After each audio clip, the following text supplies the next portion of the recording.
By dismissing all opponents of having the improper worldview, many evangelicals simply exempt themselves from actually having to engage real-world arguments.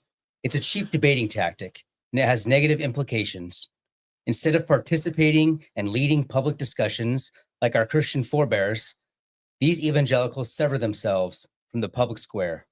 We as Christians, called to be stewards of our society, should be doing the opposite. We should enter the fray and grapple with our enemies on the battlefield. Welcome to Contra Mundum. The American Revolution, in other words, is never finished. It must always be renewed. Greater love than this hath no man, than that he lay down his life for his friends. What if it's not envy? We must take back our cities, and take back our culture, and take back our country. God bless you, and God bless America.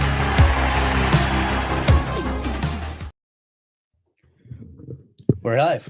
Yeah, hello, welcome. Welcome to Contra Mundum. What are we talking about today? We're going to talk about worldviews, right? We're going to talk about worldview. Worldview. Did you bring the book? No. I thought you memorized it. No, I didn't. You said before, you're like, don't worry about it. I'll memorize it. Yeah, we're going to talk about worldview. What was the book that I'm referencing? What's that called? Sean Kennedy's book, Against Worldview. Against Worldview. In which he actually doesn't come out against worldview. He just comes out against the appropriation of that word and its abuse. Yeah, the use of it as this like magical thinking. It's like, well, if you just add the right worldview, everything will be hunky dory. Yeah. And so, do we have like the thing that spawned this? Well, this is some posts. Well, this is like a recurring thing, right? So, like, Stephen Wolfe has been. What am I doing? Oh. Yeah, keep going, CJ. Stephen Wolfe has been on this rampage for a while, so we're just kind of picking it up. He's rampaging, using his momentum for our own content. You know, the typical podcast grift. That's what we do. We just steal things from better men. Yes, but basically, what happens is whenever there's some topic, and you know, you have the typical. A lot of them are actually like theonomist types. I mean, we all know who they are: Joe Boot, James White. Yeah, I like Theonomists, but not those ones. Which ones do you like? The dead ones? Yeah, or the people that like the dead ones. Oh, okay. You know, James White likes the dead ones. I guess. I mean, there's a lot of Rush Duty he wouldn't quote. Let me tell you. Well, yeah, that's true. There's a lot of Gary North he wouldn't quote either. Oh yeah, absolutely. So what tends to happen is the critique is so shallow that you don't actually engage in the argument. Yeah. Right. You're actually not familiar with what's going on. So what you just do is you can just dismiss the entire discussion. And all you do is you just say they're not operating from a Christian worldview. Debunked. Yep. Debunked. We debunked it. They're not Christians. They don't know how to think good like us. And therefore argument over. Yeah. And like, I mean, the really what got like Stephen going on this was, I think it was like Daryl Harrison and Virgil Walker did a podcast or did a book. I don't really know, on a Christian view of climate change or whatever. Yeah. Or a biblical theology of climate change. And it was like, and I actually like those guys a fair amount, even though Virgil was like attack Christian nationalism. But usually they're actually pretty decent. I try not to like anybody. Yeah, I know you. Yeah, I'm a big softie. But CJ has a black heart. But no, like they wrote, and it was the same kind of thing that Stephen's talking about, where it's like, well, because their theology is messed up, because they believe that there is this materialistic eschatology that the world is going to end because of climate change or whatever, then therefore it's not true, right? Rather than like Stephen's approach is like, well, no, engage them in the merits of the argument, right? Like look at the data that they're looking at, or look at even the methodology of how they compile the data, things like that. Like actually engage in scientific inquiry to determine, are they right about some things? Are they right about everything? Are they wrong about everything? right? And actually have a real argument rather than just dismissing it out of hand. Well, they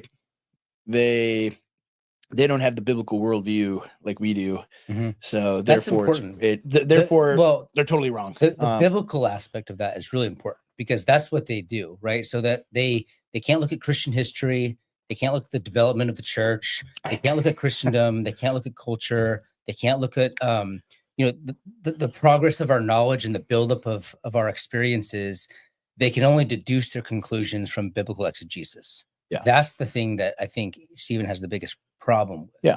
And it's related to my earlier tweet, right? About how the Bible is not sufficient to solve all of these other problems outside of faith, salvation issues, right? So like if you want to engage in economics, should the Bible be used? Absolutely. Is it the only thing that we should use to, bolster our argument and approach other people within the public square? Then I don't think it is the only thing that we can use. And that's the problem that they have with it. Yeah. Even just like, okay, if you're developing a like Christian view of mathematics, right? I mean, obviously, like the Bible does have numbers and math and things like that in there. But right, do you go to a Bible verse to teach a child that 2 + 2 = 4? Some people say yes. I mean, yeah, they would. Yeah, and I'm not knocking him because we butt heads online, but David Reese actually agrees with that, approach, because that was Gordon Clark's approach, and he follows him. So there is a line of thought that actually does say that literally everything that you assent to and you believe and you employ in the world has to be derived from biblical exegesis. Yeah, that has to be foundational. Yeah. There can't be any knowledge of the created order. Well, and this is Sean Kennedy's point in that book is if God is the God of history, and he's the one that's deeply involved in the historical process, then we can rely on the fact that our experience correlates with reality and that we can have this inherited knowledge over time that we can employ. And we don't actually have to go always back to the Bible on every single issue. And then reinvent the wheel from starting point of first principles. It's very Jacobin to do that. I mean, it's very revolutionary. Yeah. Yeah. Rather than receiving tradition that's handed down and either, applying it to your particular circumstances or adapting it, right? Saying, okay, 99% of the time this worked, but in our particular case, it doesn't, right? And then you modify tradition. Like that's like a mature, healthy way to deal with tradition, is not to be like, oh, we're constrained by it. We're bound by it. We have to follow it. That's often a caricature of tradition. Oh, it is. Yeah. That's a caricature. I mean, usually tradition is right. And some of the best traditionalists, the people that rely on custom, they recognize the fact that you always have to apply it anew, right? Like the way that your solution in one age is not your solution in another age. So that's the application of wisdom. And that's another thing that Sean Kennedy says, that wisdom and part of wisdom is prudentially applying inherited reason. And so that's part of his point too. And so there's this problem, and this is so a lot of these problems, these political problems, the sociological and economic, a lot of these can be resolved just by employing things that have been inherited and watching about how people have applied them in the past. You don't always have to go back and apply a specific verse to the given situation. No, put that back up, Gary. This is a good tangent to go on. We'll go to, from Tim Miller. I learned from a Methodist today that you are a papist. Crazy because I thought you were an evangelical. Who said that? I don't know. Maybe Tim can send a link or something like that. Why would you learn something from a Methodist? Yeah, that's your first problem. But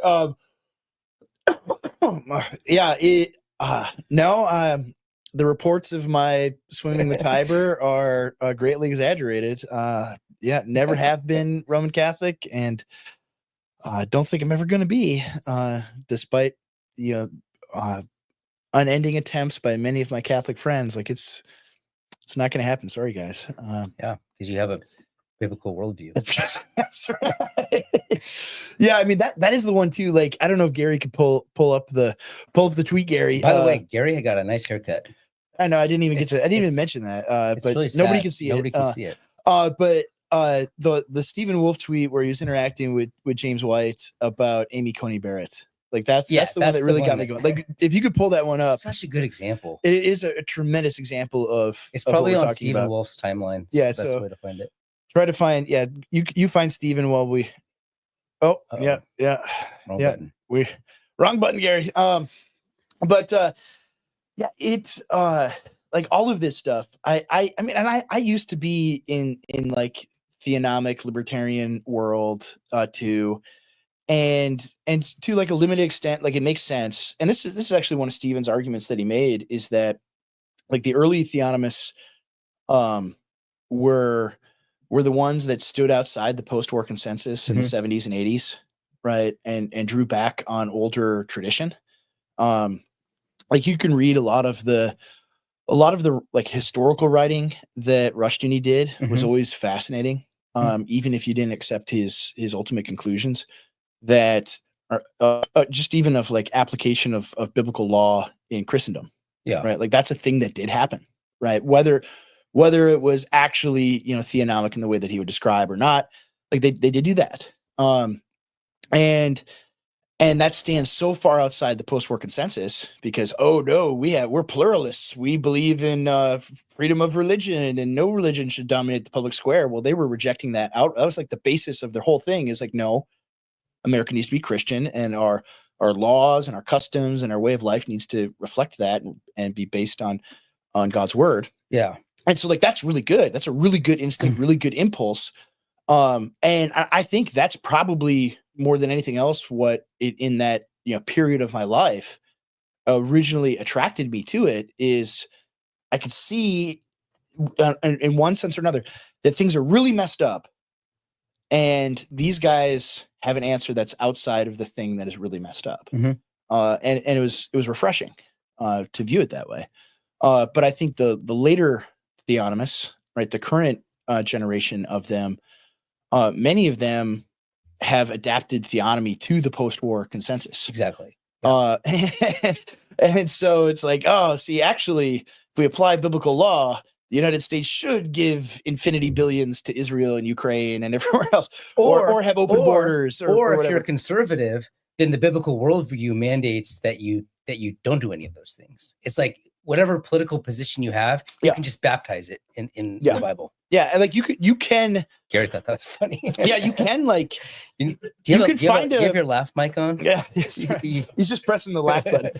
You can, and this is what happened, because you have like prog-evangelical theonomists, right, where they've got their proof text too, where it's like we need to import the entire third world because the Bible says sojourner and stranger, and you got to be nice John to Piper's them. tweet? Which one? Where he's like, attention to you should pull this one up. Oh yeah, Donald Trump and Musk, Elon Musk, and then he goes Republicans and Democrats. That's what he like. Yeah, he does that, because he's above politics, right? And then he does a verse about how we're supposed to love the sojourner. It's like, okay, what was that the verse? I thought it was something else. Well, but it was like him, right? It was just dumb. It was like, okay, cool, man. Because he's operating from a biblical worldview. That's and what that means is you can apply a verse in order to get what you want politically. So that's this coming from Anthony Fava. That's a good one. And that's a great question that I never have a good answer. I never hear a good answer from, is how can one be a theonomist but while rejecting this state enforcing the first table of the law, right? Excellent question. But like they find a way to do that, right? They do, and it's funny because these guys like Boot or Sandlin or whatever, even though they're like the opposite of R. Scott Clark, right? They end up in the exact same place as R. Scott Clark, with accepting the presuppositions of the post-war consensus. Right? It's really comical, actually. Oh, sorry, I'll sit like this. All right. The chairs. The problem is these chairs are too narrow. I'm too big for the chairs. Sorry, man. Okay. What do we got? We got the tweet? We got the tweets ready? No, I didn't pull them up. Oh, okay. I opened X and it was a Chrissy Teigen tweet, and then I backed out. Yeah, that's hey, I would too. Someone else can find it and link it. How's that? Yeah. Well, no. Yeah. Go. You find it. We'll keep talking. you fight through it. Just go to Wolf right there. There he is. And then scroll down and you'll Click on media. I think he's shared a screenshot. Yeah. Keep going. He This shared a is great, screenshot. great radio here. Yep. Keep Further. going. Oh, right there. Yeah. Oh yeah. All right. Yeah. Click on it. No. Click on the tweet. There we go. All right. Let me just Share it. Yeah. Why don't you read it? I'm gonna have to. Oh, you're gonna share it. I'm gonna share it. Yeah. Well, Nice. People are watching. Might as well put it on the screen. I didn't realize we could do that. I'm still living in 2000 and Yeah, I know. There you go. 20. Share. Okay, we're sharing. Maybe they can see it. I can't see it Nice. though. Want me to read it? I can read it. For those listening, You can read that? I can read on my computer. Oh. Okay. The elites don't want you to know I gotta this. see this. But you can now bring I your gotta find own. All right. So should I just read the it. scroll down a little bit? I'll read the James White tweet. Yeah, go ahead and do that. Okay. There you go. James White's talking about the withdrawal. So basically Trump said that he was going to withdraw the US aid, and the local judge said that he has to spend the $2 billion. And Amy Coney Barrett said, yes, Trump, you have to obey this. You have to give the $2 billion to make sure that there's drag shows in Botswana. Yeah, exactly. So what James White said is I am stunned as well.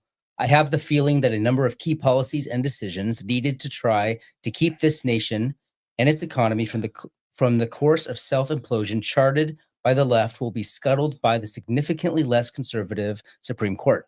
I truly cannot fathom the jurisprudence that can demand that government pay out billions of dollars in this fashion. But do not be fooled. The judicial branch of the government has been deeply compromised by a legion of both men and women. You have to scroll down a little bit. Who have raised their hand to swear to uphold the Constitution of the United States, who, this is the part, because of their utterly foreign worldview. You got to say it like that. Worldview, in parentheses, he says, such a useful and important word, isn't it? Yeah. So because of this utterly important worldview, redefine the oath in such a fashion as to allow them to actually overthrow the Constitution with their activism. And then, so Stephen Wolf's response was, want to scroll up? Stephen Wolf. Yeah, this is a good example of why I reject, quote, worldview. Right? Instead of knowing the facts of the case or evaluating the legal reasoning or lack of reasoning, you simply blame it on worldview. Right? What is Barrett's worldview? Is it different from Thomas's or Alito's? Right? All three are Roman Catholic. Yeah. Right? Like that's the thing. Right? Why? I mean, and maybe James would say, well, despite being Roman Catholics, Thomas and Alito, they have a more Christian worldview than Coney Barrett does. Like that would be the wiggle, the way to weasel out of it. But that's the issue. It's like, so then apparently worldview isn't helpful. Yeah, worldview doesn't actually help you here. It actually is, right. She does not exist in reality. Right. Well, like, or she's acting politically. Or well, exactly. Yeah. Right. Like she has a political agenda that she's pursuing, that she's always pursued. She was a terrible Supreme Court pick from the get-go. And nobody could have seen this coming. Yeah. I mean, she's awful, right? She literally is Ruth Bader Ginsburg, except for abortion. Yeah. Right. But you'll have like everybody out there be like, well, that's worth it then, isn't it? And it's like, but at least we showed the Dems that they're the real misogynists. Yeah. Yeah. Cause, and part of it too is like, oh, the libs really hated her because of her, when she was going up for a higher level federal judgeship, and they attacked her and things like that. And it's like, actually, she still was terrible, right? Just because people, they don't like her doesn't mean that she's good. And so, yeah, it isn't simply, oh, well, it's the worldview. Like, no, she's just wrong, right? Her legal reasoning. Like, did you read the dissent from, what was it, Monday or Tuesday? I read bits of it.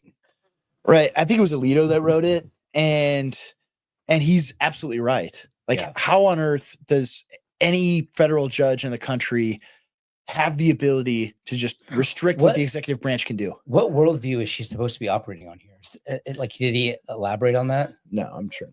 Like, what was the rule? Maybe was it Kant's worldview? Is that what she was operating on? I don't know. Probably. Yeah, maybe Heidegger. I don't know. No, that's not. But no, man. Like I don't know. It's it doesn't. It is actually ultimately isn't helpful, right? It's like, well, she's got the wrong worldview. Like no, she has a political agenda. Like she's a lib woman, like so many others, that sees, crying kids at the border, and it's like, well, I guess we have to let the whole planet into America. Or, I mean, she was the same way with the 2020 election, where it's like, oh yeah, I mean, sure, secretaries of state writing their own election laws, like explicitly violates the U.S. Constitution, but we can't hear this case. This brings up a good point. Like, one of the chief objections I have to the worldview approach is that assumes that everyone are rational actors. That the reason that Amy made her decision, Gary, the reason that she made her decision is because she's sitting there deducing from her worldview. In reality, people operate on a complex, a very difficult to identify priorities. A lot of them are political, some are emotional, right? Some are vibes, some are family pressures, some are constitutional, some are but like some are worldview, sure. Some are religious, but like we operate on a whole bunch of different things. We're not rational actors. Like this is why so many times the worldview thinkers, they end up in libertarian land.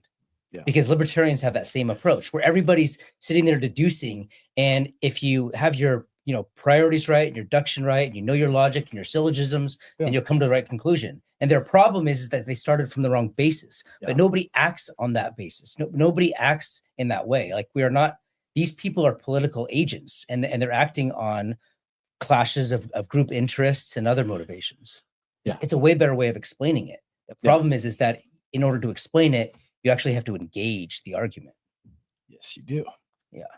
You do. You can't, like, you just wipe everything away there. Like, I mean, it's such magical thinking too. Magical. It's like, oh, well, if she just had the right worldview, right, then she would be super awesome and based. Like, no, all she had to do was read Van Til, and we would have, and we could have been spared. We could have reversed all sorts of. We could have repealed the 20th century. Yeah. I mean, if human beings, I mean, that one of the most powerful things I learned, and this is probably what first got me out of libertarian world, is like arguments actually don't matter that much. Feelings don't care, right? Like logical syllogisms and arguments and deductive reasoning, everything. Like, human beings don't operate that way, right? Because if they did, right, like, human beings are not, Vulcans or something. CJ doesn't understand that reference. No, I do. Oh, do you? Yeah. You've seen Star Trek? I've seen the meme. Oh, okay. All right. I'll just believe you. But like people don't think that way. Like, I can make arguments all day till I'm blue in the face, and it won't matter to most people. Right. People have to want to believe a thing is true in order to believe it. And like, feelings don't care about your facts. Right. That's reality. So true. And that has little to do with like worldview or whatever. Like, why do people believe the things that they do today? Well, right, very powerful people have manufactured a reality for them to live in. Why is it? Right. And they like in the last decade, mass public opinion went from pro-traditional marriage to pro-gay marriage. Well, it's not because they changed worldviews, man. That's what happened. Yeah, they sat there and they did some deduction, and they got the facts. No, they reevaluated the. What actually logic. happened is they watched Netflix, and it became normalized, and so they went with it. Yeah, that's all it is. And I mean, all of the people around them, or at least their perception was, all of the people around them are pro-gay now, so they better get with the program and not be a hater. Right. That's what happened. Right. It had very little to do. Like, no one, just sat and watched a 3-hour lecture about why gay marriage is good and then changed their mind. Right. That is not what happened. And that's a thing that we have to like account for. right? It's like people are not rational creatures, Yeah. right? They're emotional beings, and they're shaped by their environment, right? They're shaped by social pressure. They're shaped by political power, economic power, Mhm. and it isn't a thing where it's like, man, if I just sit here and argue long enough, like they'll eventually get it. Yeah. Like, I mean, some people are that. Some people are that Very way, few, but but they're the outliers, yeah. right? And they have a condition called autism. I mean, true. people Yeah. are like, why, Andrew, why are you the way you are? Like, I'm probably somewhere on the spectrum, man. Like that's why, like, I just want to know what's true. And so I'll listen to arguments, but like most people are not that way. Mhm. Most people are totally unwilling to consider any argument outside of what they would consider socially acceptable. Yeah. And so for Amy Coney Barrett, right, she's shaped by the social conditions she lives in, right, the network of friends and family that reinforce everything that she believes, Mhm.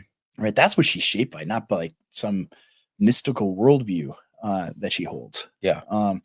And so, This is one of the points that I make all the time, is that like the application of wisdom and recognizing the fact that every situation is different, and we don't live in a world where all you have to do is look at the Bible as if it's a blueprint, and then just it says, oh, this is your situation. You just have to apply X, Y, and Z and it resolves it. No, every situation is unique. Your friends, your allies are unique. The tools that you have at your disposal are unique. The laws that you can benefit from in pursuit of your goal is unique. Your enemies are unique. The things that they're doing are unique. And so you're always just applying this inherited wisdom. You're learning from the past. You're taking this new combination of things at your disposal, and you're trying to resolve the situation to benefit those whom you're allied with. That's politics. Yeah. And I don't think worldview thinking, it doesn't do a lot to engage in that process at all. No, it's entirely dismissive. I didn't see this, but at the bottom of the tweet, or in reply to Stephen, was Joe Boot.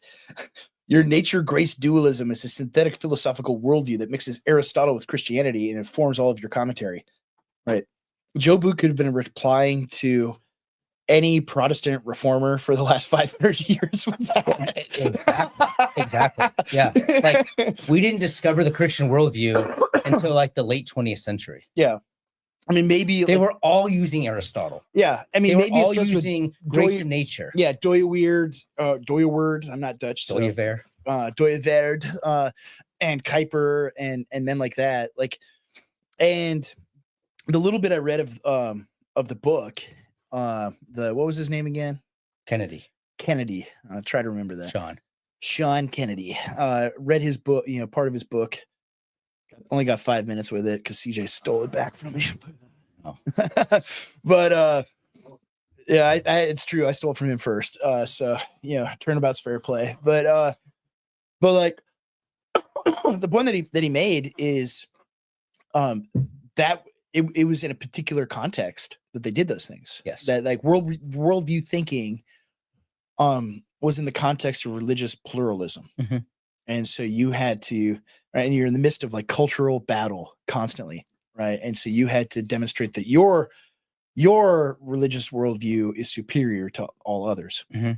And that's not an age that we live in any longer, right? We live in an age where not only the Christian worldview, so-called, has been rejected, but reality itself is being rejected. Right. And so, well, one of the points that he's trying to make is that this goes back to that dualism point that Joe Boot made, is you don't need to look at this as if, because we're humans, like I saw an earlier comment that said that Jeff Durbin claims that all knowledge is special revelation. Yeah. And I think that's specifically what Sean Kennedy and Stephen Wolfe and I are opposing, that there actually is this general revelation, and we do inherit wisdom. Yeah. That come not from grace, but from nature. Yeah. That's the thing that everyone hates. This grace perfecting nature, and that we can learn from our humanness. And if that's true, if we can learn from our humanness, then people who don't have a so-called biblical worldview can actually be right on some things. Yeah. You know, Yeah. like, okay, like a good example of this is Carl Schmitt. Yeah. One of the reasons that like Neil Shenvi and Joel Berry hate that we refer to Carl Schmitt is because he's not in the Bible, right? Yeah. He doesn't operate from a It's Christian it's an worldview. understatement. But that he's I not. actually do think that he operated from a Christian soil. He was Catholic, wasn't he? He was Catholic, but he recognized this greater Christendom and how it built Europe. Yeah. And he was very much for that. So I actually do think, see, here's the thing. All right. I would distinguish between what James Wright is referring to, the Christian worldview. I would call that the biblicist worldview or the biblicist methodology. And I would refer to That's a good way to my define it. view as the Augustinian metaphysic, Yes. where Yeah. I do presuppose that there is a correlation between our knowledge and the real world, because I believe it's God's world, and that as human beings, he created us to interact with it and to learn from it. That's a natural view of knowledge that I think is very Augustinian, and you don't need to be a biblicist to leverage that. And I can make a biblical argument for this, and this is, I don't think, original to me. I mean, maybe it's from Augustine. I don't know. I don't know where I first heard it, but like you see this in Genesis, right? God brings all the animals to Adam to name them, and what does he deduce from this? Oh, they all have male and female. Yeah, and I'm male, but there's no female for me.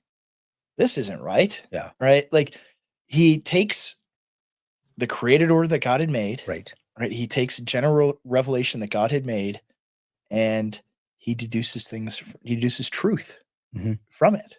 Yeah. Right. And yeah, I mean, you That's think exactly about that. right. That's Like, exactly right. and like, this is what God wants us to do. I mean, the difficult thing is like you have an entire book of the Bible that is entirely about wisdom and pursuing wisdom and seeking wisdom and learning it. And what the biblicist what did you call it? Biblicist framework? Yeah, biblicist worldview. Yeah, the biblicist worldview does is like it's very much. Right? Have you seen the Lego? I think I made this analogy before. You seen the Lego movie? No. Right, the first one. Gary's seen it, right? No, of course you've seen it. Come on, Gary. Gary's seen like He's supposed to be my Gary's guy. seen like 20 times as many videos or movies as you, which is still an astonishing low number. So true. I haven't seen the Lego. You haven't seen the Lego? Well, Oh, everyone in the see. chat knows what I'm talking about. I've seen pieces. So that's a good See, pun. they have Lego That's a good pieces. pun. Right. So there's a character in the Lego, the main character is Emmett, right? And in the beginning of the movie, right, he can't do anything without the instructions. Yeah. Right. He can't put his pants on unless he opens an instruction book to put his pants on. He can't brush his teeth or get out of bed unless he has instructions. And then he's like forced to just build stuff on his own. And like he can't do it. Yeah. Right away. And it's a funny movie. The kids love it. And it's like the biblicist world is like that, where it's like the Bible is the instruction book and we can only color inside the lines. We can only do whatever it's like, you know, an extreme regulative principle. Yeah. For every aspect of life. Yeah. Where it's like, well, if we're not given permission from the Bible to do it, we can't even think about those And the things. funny thing is, when you do that, you get all of these different policy conclusions. Yeah. You get Like- the full spectrum of them. Yeah. Yeah. It's like, well, I guess we need to let in everybody on the planet into America because the sojourner and the widow. Oh, I guess we need to give $11 billion to Israel. Or whatever, you know? Yeah. Or you could have all of James White's like classic, like not classic, but like neoconservative opinions about things, you know? So it just, depends on what you're, depends on what you actually want to believe. and It's you just almost use the like Bible. people have presuppositions that are outside the Bible that they bring into it and Right. use the Bible as a post hoc justification for those. Yes. Whoa.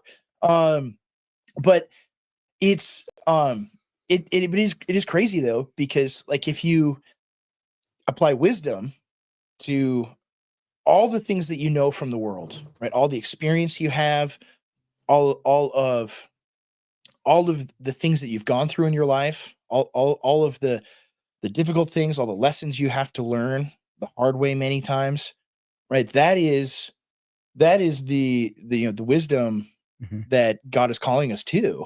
Yeah. Right. And And all of that is not just strictly limited to like what scripture says, Mhm. right? Like, oh, it says X, Y. Like I have to have a proof text, right? I have to have the instruction manual giving me permission to do this.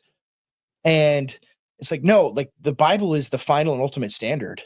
Right. And that I think is the thing, like they freak out when any, like if I talk this way or you talk this way or Stephen does, where it's like, oh, we're rejecting, the authority of God's word. It's like, no, it is the ultimate standard, right? If you violate it, you're wrong, you're sinning, it's bad. Yeah, I mean, it's the only infallible authority that we have. Yeah, for yeah. sure. Yeah, but And by the way, we have Garrett, lesser the authorities. TV turned off. Just so you know. Oh, okay, all right. oh, the reflection's Oh. bad. Oh no, now I can't see We're the flying comments. blind. We're flying blind here. We need a biblical worldview. Yeah, we do.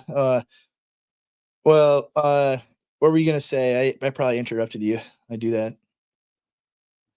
No, I wasn't going to say anything actually. Oh, That man. was it. I mean, You're we've bailing me already out. we've All right, I gotta look at the comments. Hold on.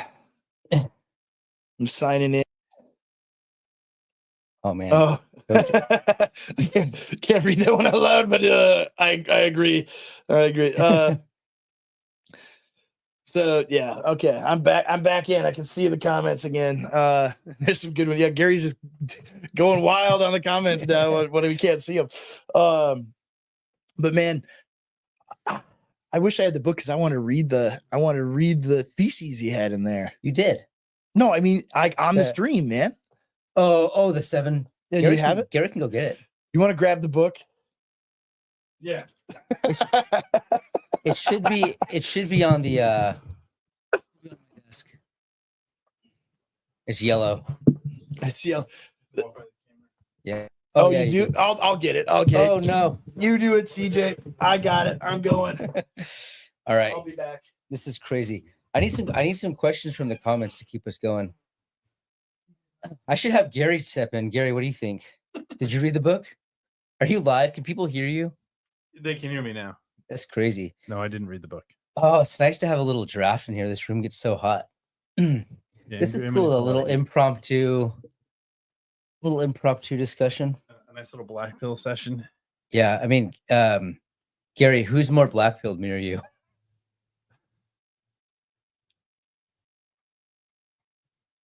Me. It's kind of a tough one. No, you are. I think I might be. Yeah. Did you see my tweet today against deforestation? No. Okay. I made some people mad. As I am apt to do, he's back. We were blackpilling without you. Cats away, the mice will play. Yeah, I love that Gary's just like, no more TV. I know. I'm like, man, this is This is awful. Reflection. It looks like crap. all right. Here it is. All Want to show right. everyone the book? What's that? Oh yeah, here's the book. Right there. Right there. Okay. So here are his 7 theses with explanations of each. I think these are really, really good. Number 1, the current Christian worldview concept doesn't work. We need to rethink it. The concept of Christian worldview arose in an age of Christian pluralism, beginning with James Orr and Abraham Kuyper in the late 19th century.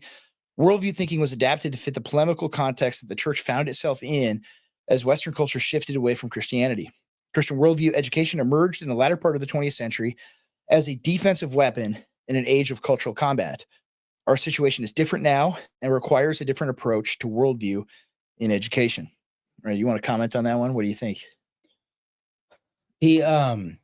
I actually have a hard time understanding this point. To be quite honest with you. You do? Yeah, like the history of it. I'm trying to.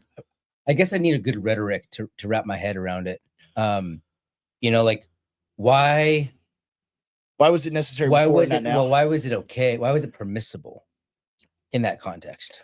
Right. Um, And I guess the reason is because they were defining Christian worldview within the context of an inherited Christendom.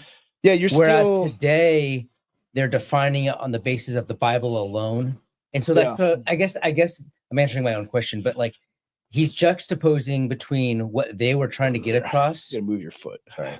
What they were trying to get across and and in the Bible onlyism of today's worldview. Yeah, I mean, I think you have the vestigial remnants of Christendom in that period, and I mean, if you put it in like Ren's framework, you're still very much in positive world where the overwhelming majority of people, like certainly in Holland in the late 19th, early 20th century, had a very positive view of Christianity. And even up until like the 1980s or 1990s in America, that was still the case. But you get to like neutral world, and into negative world, right? It doesn't hold up in the same way. It's like so for example, I was in college in the early 2000s in Campus Crusade, and we would do like evangelism in the dorms and stuff like that, and they'd have the little booklets that we would walk through with people, the 4 spiritual laws and stuff, and all of it is predicated on some background in Christian thinking and knowledge of the Bible, that you're a sinner and that you need grace and only Christ can save you. And that was right at like the very cusp of that just not working at all anymore. I think maybe my freshman year of college, it's like that kind of still works. But by my junior or senior year of college, everyone was like, I don't believe in any of that. That's all fake. It's all fairy tale. Like, I don't, no, that's dumb. So like just seeing that transition, that change. And so when you're in a world where the majority of people still respect the Bible, they still, even if they are not like believing Christians or something, like they still have high degree of respect for Christian thought, Christian morality, all of these things. They don't anymore. Right. It's gone completely. And so you have to engage in a different polemical style, right? You have to be able to show them, all right, here's how the Bible comports with reality, right? Take the homosexual issue, for example, right? Like you have to first demonstrate that this is actually bad, socially deleterious. It's disgusting. It's bad for society. And oh, by the way, like that's like the Bible is compatible with reality, right? And God condemns it for all these reasons, right? There's a reason why it's bad biblically, and in that we can ascertain from reason as well. Yeah. And so you have to back up now, right? You're dealing with a people that have no basis for you saying, well, the Bible says so. We got to believe it. Exactly. Yeah.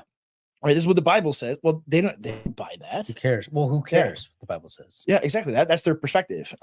So that would be how I would explain that one. So the second one, reality is stable and knowable, and therefore we can learn about it piece by piece. Now, like Van Tillian, this is just nails on the chalkboard to them, to say reality is stable and knowable, therefore we can learn about it piece by piece. Well, people can observe reality and learn from it, right?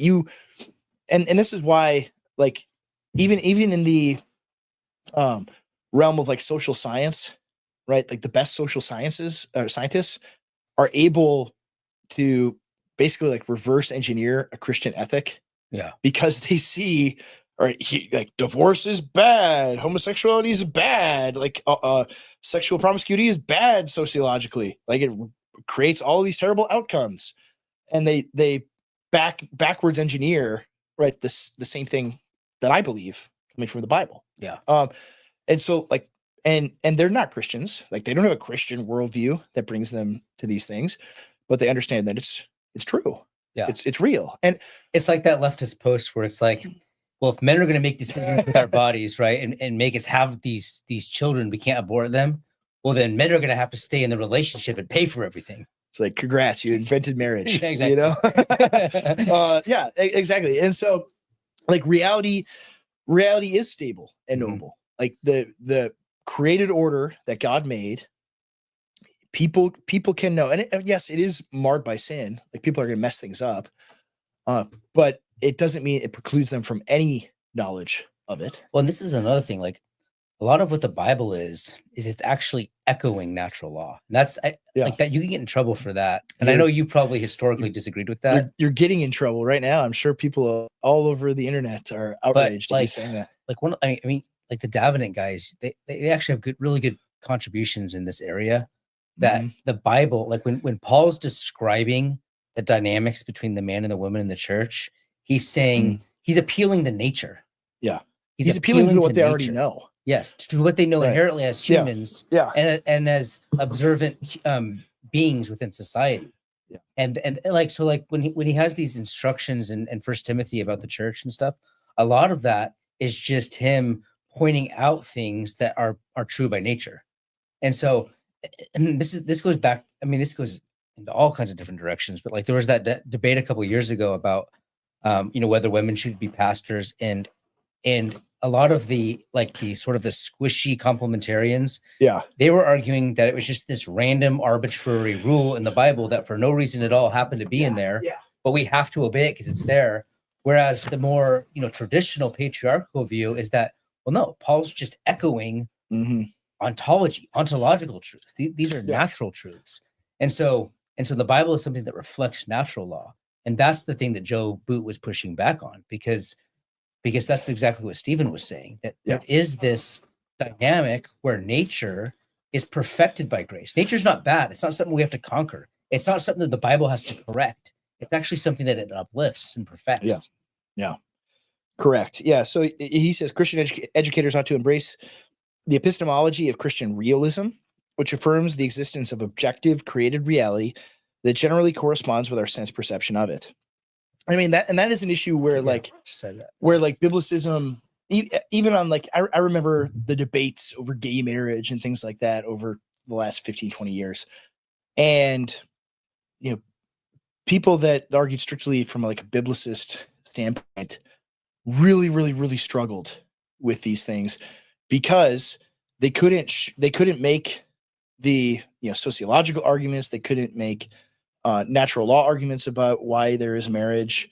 It was just, well, Bible says it, I'm believing it, that's it. Right? Rather than being able to say, Bible says it, I'm going to believe it, and there's actually good reasons. Right? God doesn't do things randomly. He doesn't just arbitrarily say, no, doing gay stuff's bad. Actually, there are reasons for that. Right? There are good reasons for that. Why he says what he does. So 3, education is the science of relations, where students join with educators in learning about the relationship of themselves to creation, to God, and the relations between everything else. Right. So as educators and students, we are reaching for a particular vision of reality that we know exists and that we see glimpses of. Yet our experience doesn't give us the master plan. Indeed, our apprehension of that plan is extremely limited. We need sense experience to construct an understanding of reality, one that we believe corresponds, however imperfectly, with the overarching meaningful design of that reality. We expand or refine our understanding of reality through learning. Education is the process whereby we develop relations between the learner and the world, between the learner and God. In doing this, the learner will also grasp the relations between those different parts of reality outside of the learner. Right? And I think that's an important aspect of it as well, where it's the amount of what any individual person can ascertain from observation of reality is finite and limited. Right? You're not going to be able to get the entire picture. You also have to rely on generations of people who have observed things and carry forward what they observed and synthesize all of that with your own understanding of reality. Right? That's exactly right. That's why I referred to it as inherited reason. Yeah. For the content of a Christian worldview education is wisdom, both practical and spiritual. Christian worldview education can be understood not as an attempt to perfect someone's understanding, but as the process of helping students think and act in accordance with the wisdom of God. In gaining practical wisdom, students learn how to understand the world and reality through the gaining of knowledge and skills that will help them live a wise, fruitful life in the creation of God. Spiritual wisdom cannot be gained in the same way that we gain practical wisdom, because the wisdom is connected to saving faith. The integration of a true faith with practical wisdom is much more a task for the learner than the teacher. Nevertheless, Christian educators should be purveyors of spiritual wisdom, aiming to make students wise unto salvation. 5, a Christian worldview is gained by induction. We attain a Christian worldview by growing and rightly apprehending created reality through the gaining of wisdom. I know you're running out of time, CJ, so I'll just read 6 and 7. Thank you. You got to get rolling, right? You're late again. 5 minutes. Okay, good. Wisdom is available to everyone through 3 main 2 minutes. sources. 2 minutes. Apart from nature itself, the Bible, the Christian tradition, and the world. These are the sources available to Christian educators. And 7, Christian worldview education is the construction of worldviews by the teaching of wisdom. Right. So, excellent stuff. We could go through. Oops, sorry. We could go through the entirety of that book. Actually, maybe we will someday. But we didn't get to. We were going to talk about Trump's speech. I know. What did you think of Trump's speech? I don't remember it. What did he talk about? Seems like a year ago. I know, Right? isn't that crazy? No, I mean he just He's so talked about the busy. stuff that he's done and that he plans on doing. We've been busy, man. We've had a lot going on. People don't appreciate. But I mean What we go the through. thing, after a few, what was it, 3 days ago? The lasting memory of it is like the Democratic Party acting like children. Yes. Yes. And the deportation they had in the in Yeah, the they Capitol. deported Al Green from the House floor. That's actually all I remember yeah. is the commotion and the pink. They all wore pink. They all wore pink and they held up their dumb Yeah, little signs. yeah. And they're so they like, didn't stand up and clap for the kid with cancer. they're so demoralized, man. Yeah. They've got nothing left. They didn't applaud like Lincoln Riley's parents or Corey Competor's daughters and wife, or Jocelyn Nungay, her mother. And Trump's describing the stuff that like happened to their kids, and it's just horrific, and like rightly laying it at the feet of Joe Biden, and they just sit there, like, no, like this horrific thing happened to these people. Yeah. And you can't even just give a perfunctory applause to the, like, stand up and okay, yeah. You can't even do that. Right. It's sick. And these are the people that like we get lectured and told that they're such wonderful people and they have so much decorum, and Trump is ruining everything. He's such a bad guy and he's so crass and everything. It's like, no, he's ripped the mask totally off of these people. Yeah. They are so disgusting. The best clip though is like he's talking about ending DEI and all of that. And the camera immediately cuts to Ilhan Omar. That was pretty good. I liked that. But no, it was funny like watching it. My parents were here and I was watching it with my dad, and the entire time, like every time they didn't stand up and clap for the little boy with cancer, or Lincoln Riley's family, or any of that, or the girl who like had a brain injury and was paralyzed from a trans guy, spiking a volleyball on her. Like they didn't clap for any of those things. And he was like, I can't repeat, we're on YouTube, so I can't repeat anything that he said, but he got hot. He was mad, and I'm thinking like, my dad's not online. Obviously he's 81 years old. So he's not like in our bubble. Right. Mhm. And I always think that's a pretty good, window into like what most of America thinks watching that. So I have to think like a lot of people are incensed It's with so their over behavior, for the Democrats, man. and they're like doubling down That's on the all thing. the woke stuff. They have to. That's the only thing they have. Yeah. That's why Gavin Newsom is trying to distance himself from that. We should talk about that later next time. Yeah, we should. Your favorite guy, Gavin Newsom. Oh, he ruined my state. Gavin All right, Newsom. I think that's all I got today. All right, let's see if we got to read the super chats. All right, let me get in there and read them. We had some good ones. Come on, here we go. Jeremy Kearns for $1.99. Can you guys give me or put this in a syllogism for us? I think. Can you do that, CJ? You're a full standard deviation of IQ ahead of me. No, I'm not. Yeah, you are. Yeah, You are You're at least 155. 155. Maybe on Twitter. I'm at 160 on Twitter. Yeah. All right, you can't that was make a a logical syllogism. Well, that was a based on a Stephen Wolf tweet. I right? know, I know, Yeah, I know, yeah. I know. It's good. It's good. Can you do it though? Probably not on the phone. Not on the fly. Von Brigoff, go hard, $1.99. Amy Barrett needs to get sent back to South Bend, right? She should be impeached. Yes. I mean, you probably saw the Bukele tweet where he's like, hey, I mean, I went through the same thing and we just impeached all the judges.